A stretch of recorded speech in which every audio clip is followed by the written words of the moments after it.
Oke, terima kasih Smartverse, Anda masih bersama kami di Jurnal Binus ya. Nah, hari ini kita akan membahas mengenai keseimbangan working moms antara keluarga dan pekerjaan yang seringkali menjadi burnout bagi para perempuan, khususnya para ibu. Nah, kita akan ngebahas lebih dalam bersama Ibu Veronica Pratisia selaku akademik counselor SASC Binus University sudah hadir di sini. Halo Ibu. Halo Mbak Fiana. Selamat sore, terima kasih waktunya sudah hadir ya Bu di Binus ya Bu. Nah, tentunya nih untuk hari ini temanya nih aku yakin adalah ini salah satu tema 99,999% relate sama aku.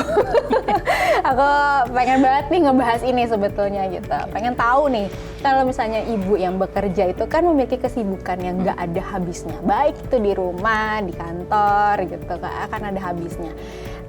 Ditambah dituntut harus juga sehat secara hati, pikiran, fisik, mental dan lain-lain. Aku pengen tahu gimana sih Bu seorang ibu atau seorang perempuan, seorang ibu itu bisa membagi waktu prioritas antara keluarga, juga sebagai karir di karirnya dan juga menjalankan work-life balance itu gimana Bu? Oke, kita mulai dari membagi peran dulu ya Mbak Fiana ya. Jadi kan sebagai working moms itu kita kalau dibilang 2 peran juga kurang gitu ya. Jadi 3 sebetulnya. 3 di kantor sebagai karyawan, di rumah sebagai istri dan juga sebagai ibu begitu ya. Nah, yang bisa dilakukan yang pertama itu adalah membuat prioritas. Gitu. Jadi prioritas harian, prioritas mingguan itu bisa dibuat sesuai sama apa yang mau kita lakukan dalam minggu itu. Gitu. Misalnya dalam minggu itu anak mau ada me test misalnya. Nah, berarti prioritas kita mungkin sepulang kerja kita bisa atur untuk menemani belajar atau membantu belajar gitu. Dan prioritas juga yang mau dilakukan di kantor gitu. Kemudian yang kedua itu buat to-do list. Nah, to-do list yang mau kita lakukan di tiap harinya apa aja gitu. Jadi sebisa mungkin apa yang kita kerjakan semua checklist dalam satu hari itu gitu. Jadi kalau misalnya kita udah buat to-do list ya semua harus tercapai dalam satu hari gitu. Jangan ditunda untuk hari berikutnya karena kalau ditunda besoknya beda lagi gitu apa yang mau dikerjakan gitu. Kemudian nah ini ketika kita sudah punya prioritas gitu ya, kita jangan ragu, jangan takut untuk mengatakan tidak terhadap hal-hal yang tidak mendesak atau tidak masuk dalam prioritas kita dalam satu minggu itu misalnya. Misalnya kita udah punya prioritas dalam satu minggu tadi seperti yang saya katakan, di rumah udah ada agendanya gitu ya dengan anak, harus menemani belajar. Tiba-tiba ada teman kerja nih ngajakin, ayo kita hangout gitu, ayo kita nongkrong atau nonton dan sebagainya gitu. Dan itu tidak mendesak. Gitu ya. Nah, kita sebagai working mom ya, karena sudah ada prioritas tadi, maka berani berkata tidak gitu. Sekaligus juga menjelaskan kenapa kita nggak dulu deh sekarang gitu. Lain hal ketika memang itu sudah diagendakan. Sudah diagendakan dalam 2 atau 3 minggu ke depan ada agenda nonton bareng teman-teman atau nongkrong atau apa gitu ya. Itu lain hal. Nah, tapi ketika mendadak muncul kita harus berani bilang enggak. Nggak dulu deh, nggak sekarang gitu. Kemudian ini juga penting kita harus bisa untuk memisahkan antara waktu kerja dan waktu keluarga. Ketika bekerja maka kita harus menghindari hal-hal yang membuat distraksi. Supaya apa? Supaya kita fokus di saat bekerja, waktu kita maksimal untuk bekerja dan tidak perlu lembur. Nah, ketika kita waktu kerjanya nggak maksimal, kurang fokus, mau nggak mau harusnya pulang jam 5, jadi jam 6. Jadi mundur lagi gitu ya, ketemu anaknya mundur 1 jam. Nah, itu sebenarnya rugi di kita juga kan.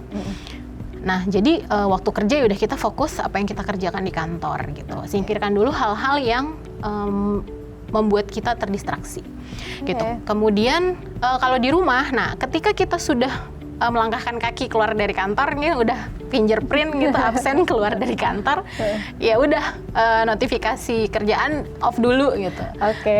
Gitu. Oke, ya itu sebetulnya relate tapi susah ya. Kalau gimana? Karena masih ada email pasti. masih nyala juga dan lain-lain gitu. Tapi ya itulah berjalannya ya waktu. Iya benar. Nah, kita juga pengen tahu sebetulnya kan sebagai perempuan kan kita pasti balik lagi ke pembahasan di awal bahwa multitasking perannya nggak lebih daripada cuma istri, ibu, karyawan juga gitu. Aku sebenarnya pengen tahu ini tapi dari kondisi psikologisnya gitu karena kan menjalankan peran banyak itu kan capek ya gitu, lelah dan lain-lainnya. Aku pengen tahu gimana seorang ibu untuk bisa menjaga kondisi psikologis yang ideal di tengah aktivitas yang cukup padat. Iya. 24 jam kurang loh Betul, sebetulnya. ya kalau bisa 42 jam sehari gitu, tapi nggak mungkin. Iya. Nah, yang pertama sebenarnya balik lagi ke yang tadi sih Mbak Viana. Jadi pisahkan itu gitu. Itu memang kalau saya pribadi ya itu lifetime proses gitu ya. Nggak serta-merta punya anak langsung bisa gitu. Nggak juga. Jadi belajar terus-menerus gitu. Nah, yang penting juga perlu ditekankan adalah jangan bawa pulang stres kerja. Gitu. Jadi apa yang terjadi di kantor ya sudah di kantor gitu. Okay. Mau emosi, mau kesel sama rekan kerja ya udah stay di kantor gitu. Ya balik lagi tadi ketika kita melangkahkan kaki keluar udah jangan dibawa gitu. Karena kalau dibawa apa yang terjadi yang jadi samsaknya siapa? Anak udah pasti gitu. Anak salah dikit jadi kena amarah kita gitu.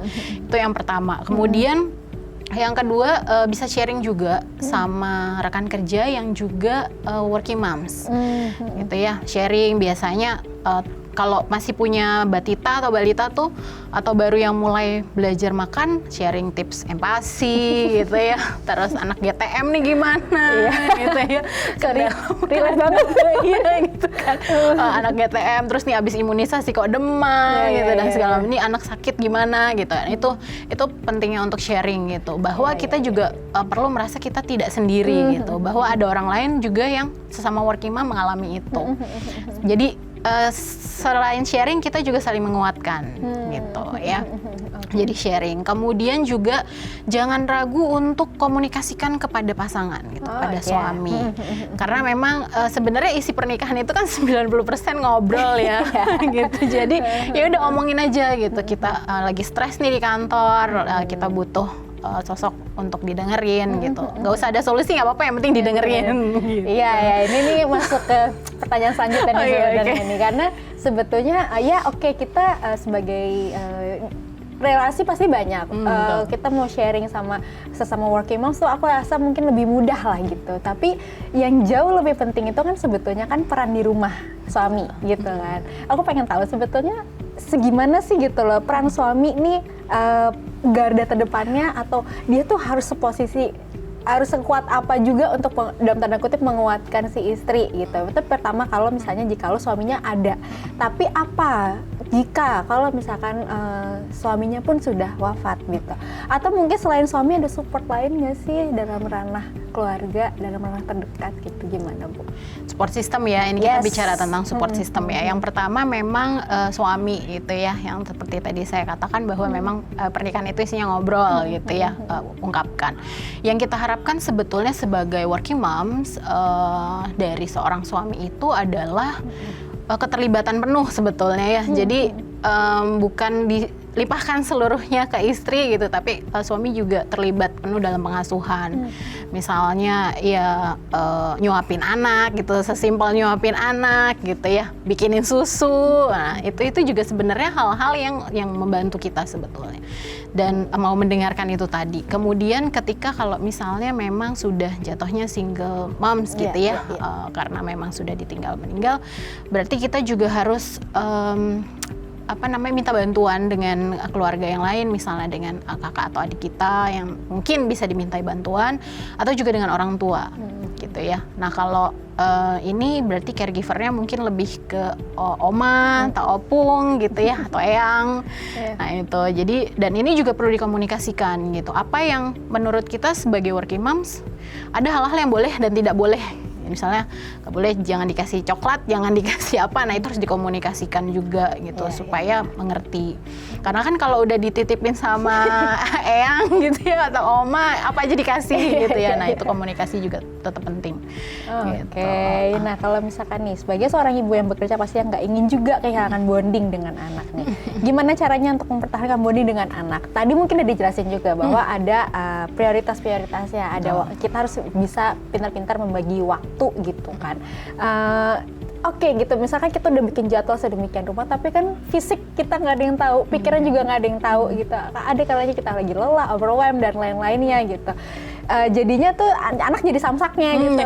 Gimana nih untuk tetap ngejaga mood kita berdua, anak dan juga ibu, agar tetap dapat bonding quality time yang pas gitu. Menurut Bu Vero gimana? Oke, iya. Saya sih biasanya colongan sih, waktu-waktu colongan gitu. Colongan tuh dalam tanda kutip adalah waktunya singkat, sebetulnya durasinya singkat tapi berkualitas gitu ya. Misalnya ya tadi sesimpel nemenin main, nemenin belajar gitu ya. Nah itu kita diem aja gitu, nggak usah banyak bicara atau involve lebih lanjut. Kita ada di sampingnya gitu, sesimpel itu. Atau colongan lagi nganter anak sekolah pagi gitu ya, itu kan juga sebenarnya bisa membangun bonding, anak merasa bahwa kita ada gitu. Nah, karena kalau misalnya kita posisinya juga lagi emosi kan, ngomong sedikit yang keluar api gitu. Iya, gitu. Jadi mungkin dengan keberadaan kita di situ udah ini sama, mungkin bisa juga dilakukan pillow talks. Ya, jadi sebelum tidur gitu, biasanya untuk sharing-sharing aja, ngapain aja hari ini gitu ya, tapi ringan-ringan aja gitu. Kita juga bisa cerita gitu, sebagai ibu bukannya kita hanya mendengarkan, tapi kita juga bisa ikut cerita, ya tadi ibu gini di kantor gitu. Kalau anak saya juga suka dengerin gitu, ibu gimana di kantor gitu. Itu sih pillow talks. Oke, bahwa ini benar-benar penting ya keseimbangan psikologis dan work life balance di antara working moms, antara keluarga dan juga antara keluarga dan juga karir. Jadi salah nih. Tapi sorry sayang banget ya, aku pengen bahas banyak banget yang pengen aku tanyain, cuman kita terbatas oleh waktu. Aku mau ucapin terima kasih Bu Vero atas waktunya sudah menyempatkan hadir di sini dan sharing banyak hal. Semoga kita para ibu semangat terus ya. Tetap waras.